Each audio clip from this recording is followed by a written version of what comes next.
Hi, I'm Leah Zekin, Communications Coordinator for the Office of the Clerk of the Circuit Court in Lake County. I'm here with Lake County State's Attorney Michael Nierheim and Clerk of the Circuit Court Aaron Cartwright-Weinstein.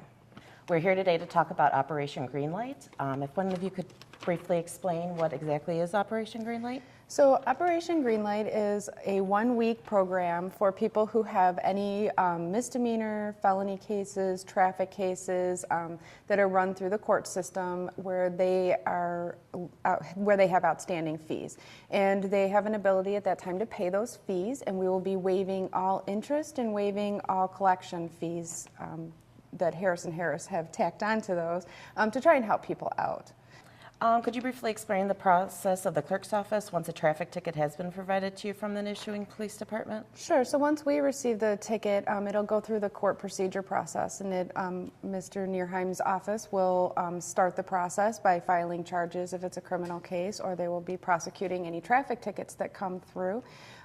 We handle the record keeping of those tickets, and once Mr. Nierheim's office has concluded and the courts have concluded with that case, if there are outstanding fees and fines, those outstanding fees and fines go through our office, and we monitor to ensure payment, and we report to Mr. Nierheim's office if there's anything outstanding that has not been paid. When they have not been paid, then they can go into collections, and those collections can cause people all kinds of problems in the future. Who is your collection agency for those? So the county outsources to a firm, Harris & Harris, which is a nationwide well-known collection agency that collects all the money that's owed to the county. How is interest incurred, and how does that work? So what happens, what we've seen oftentimes are people, especially in traffic ticket situations or misdemeanors or some felonies, they incur these costs, and if they're on probation, they have probation things they have to do. They have public service hours, for example, and they do these things, and then ideally they can get through that period of probation and then get on with their life. But with court costs and fines, sometimes they can be rather expensive, and if people don't pay those, and I think some people think they don't have to pay, but if they don't pay those, then the collection agency takes over.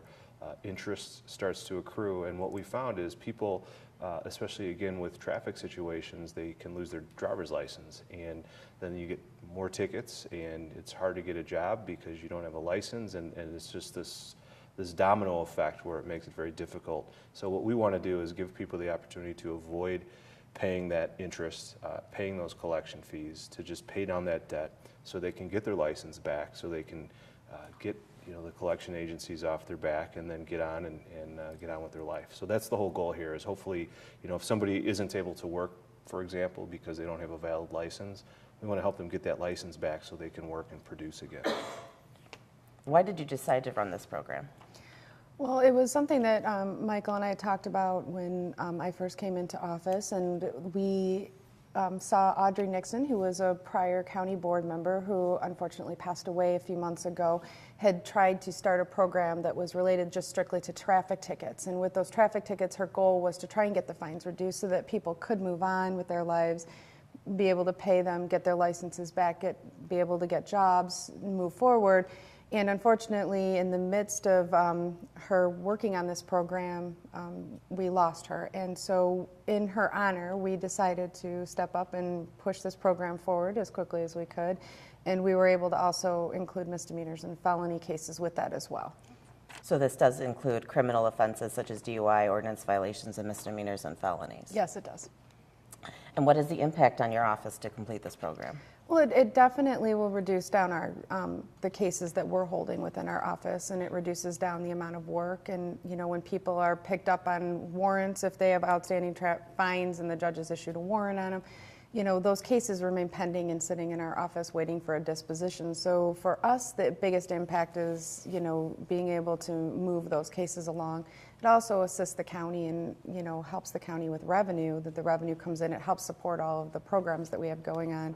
Mike has just started a new program, the misdemeanor diversion program, and those things have, that helps to pay for those types of programs that the court runs and the county runs. Now, are you able to pay tickets online yet?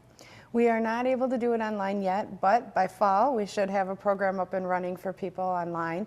However, for the week of amnesty, we will be accepting online phone payments. So we are set up and we are ready. It'll be at Mundelein, Round Lake, and Park City branch courts, or here in our downtown office in Waukegan from 8:30 to 5, and you can call and make a payment over the phone. Where does the money for fines and fees go?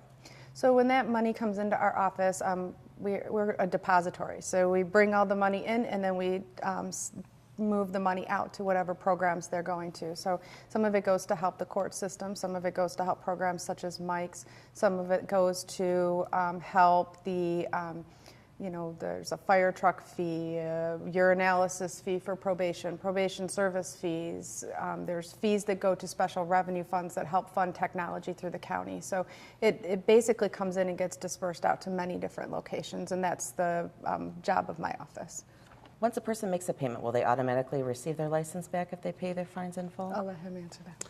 Not automatically. So oftentimes if there's a license that's suspended because of failure to pay, what's typically holding up that license is that failure to pay. So that's sort of step one, is they have to pay that. Otherwise, the Secretary of State is not going to reissue the license. But paying the fine off does not automatically reinstate somebody's license. So they will have to then go through a separate agency, which is the Illinois Secretary of State's office, if it's an Illinois license, to have their license reinstated. But again, this is step one in that process, and they have to do this if they're going to move on to that other step.